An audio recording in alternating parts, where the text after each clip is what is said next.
মুজতাবা মুহাম্মাদে মুস্তাফা সাল্লাল্লাহু তাআলা আলাইহি ওয়াসাল্লাম সেই সাহাবীকে বলেন যে তোমার আম্মা জানের জন্য তোমার মায়ের জন্য একটি কুয়া তৈরি করে দাও।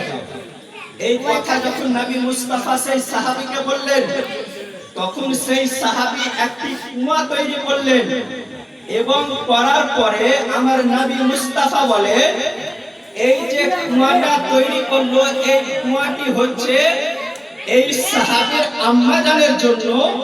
এই কুয়াতে যতজন পানি পান করবে আর সেই পানি পান করার যে সওয়াব রয়েছে যে নেকি রয়েছে সেই নেকি কবরের মধ্যে পৌঁছাবে। জোরে বলুন সুবহানাল্লাহ। বিরাদানে মিল্লাতে ইসলামিয়া হাদিস শরীফ থেকে প্রমাণ হলো ইসালের সওয়াব করলে পরে এর যে নেকি রয়েছে এর যে সওয়াব রয়েছে এই সওয়াব মৃত্যু ব্যক্তিদের কবরের মধ্যে পৌঁছে যায়। মৃত্যু ব্যক্তিদের কবরের মধ্যে পৌঁছে তার কবরের মধ্যে কোন রকমের আযাব হয় এই 40 করার কারণে তার কবরের আযাবে কমি হয়ে যায়। এই 40 করার কারণে তার কবরের আযাবে maaf হয়ে যায়। এই 40 করার কারণে তার কবরের আযাবে কমি হয়ে যায়। আজকে যারা বলবে 40 করা যাবে না, আজকে যারা বলবে 40 মানানো যাবে না, আজকে যারা বলবে 40 করে কি ফায়দা হয় তাদের কথা মানা যাবে না। তার কারণ হচ্ছে নবী মুস্তাফা সাহেব সেওয়াকার যিনি রহমাতাল লিল আলামিন তাহা ইয়াসিন যে নবী মুস্তাফাকে সৃষ্টি না করিলে মহান রব্বুল আলামিন আমাদেরকে সৃষ্টি করত না।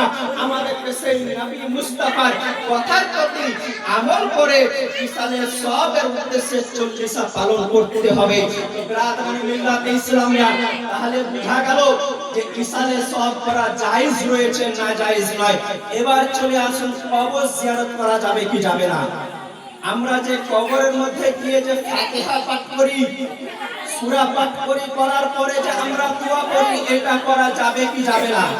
তো হাদিস শরীফের মধ্যে এসেছে হযরতে আবু হুরায়রা রাদিয়াল্লাহু তাআলা আনহু থেকে বর্ণিত যে নবী করিম সাল্লাল্লাহু তাআলা আলাইহি ওয়াসাল্লাম বলেন এ আমার সাহাবারা এ আমার সাহাবা বর্গরা তোমরা শুনে নাও আমি এতদিন পর্যন্ত তোমাদেরকে কবর জিয়ারত করার জন্য মানা করতাম কিন্তু আজ থেকে আমি তোমাদেরকে আদেশ দিচ্ছি যে তোমরা কবর জিয়ারত করবে। জোরে বলুন সুবহানাল্লাহ।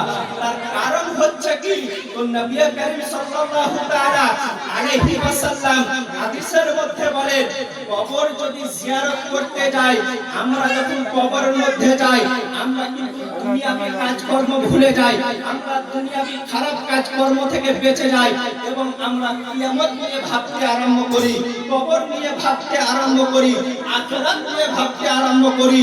তো কবর জিয়ারত করলে পরে আমাদের ফায়দা রয়েছে, কবর জিয়ারত করলে পরে আমাদের নেকি রয়েছে, কবর জিয়ারত করলে পরে মুর্দা ব্যক্তির নেকি রয়েছে, কবর জিয়ারত করলে পরে মুর্দা ব্যক্তির ফায়দা রয়েছে। তার কারণ হচ্ছে মহান রব্বুল আলামিনের কোরআন শরীফের একটি হরফ একটি অক্ষর পড়লে পরে মহান রব্বুল আলামিন 10টি করে নেকি রেখে দেয়। তো কোরআন শরীফ এমনই একটি কিতাব যে কোরআন আপনি পড়লে পরে নেকি পাবেন, যে কোরআন আপনি দেখলে পরে নেকি পাবেন, যে কোরআন আপনি শুনলে পরে নেকি পাবেন।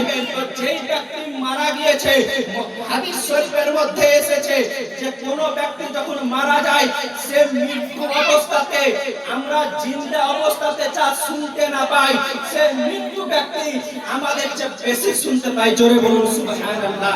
তাহলে আমরা যখন কবরের মধ্যে গিয়ে সূরা পাঠ করব আমরা আয়াত পাঠ করব সে যখন সেই সূরা শ্রবণ করবে সে আয়াত শুনবে আমরা যে নেকি পাবো মহান রব্বুল আলামিন সেই ব্যক্তিকে সেই নেকি দিবে এবং সে যদি আযাবের মধ্যে থাকে তো আল্লাহ তাবারাক ওয়া তাআলা তার আযাবের মধ্যে কমি করবে। আসুন একবার দরুদ পাক পাঠ করি আল্লাহুম্মা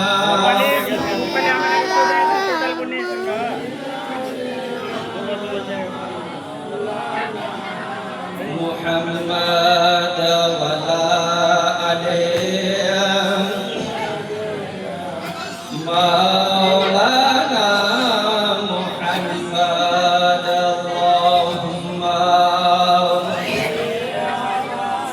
সাইয়্যিদিনা মাওলানা সাল্লাল্লাহু তাআলা আলাইহি ওয়াসাল্লাম।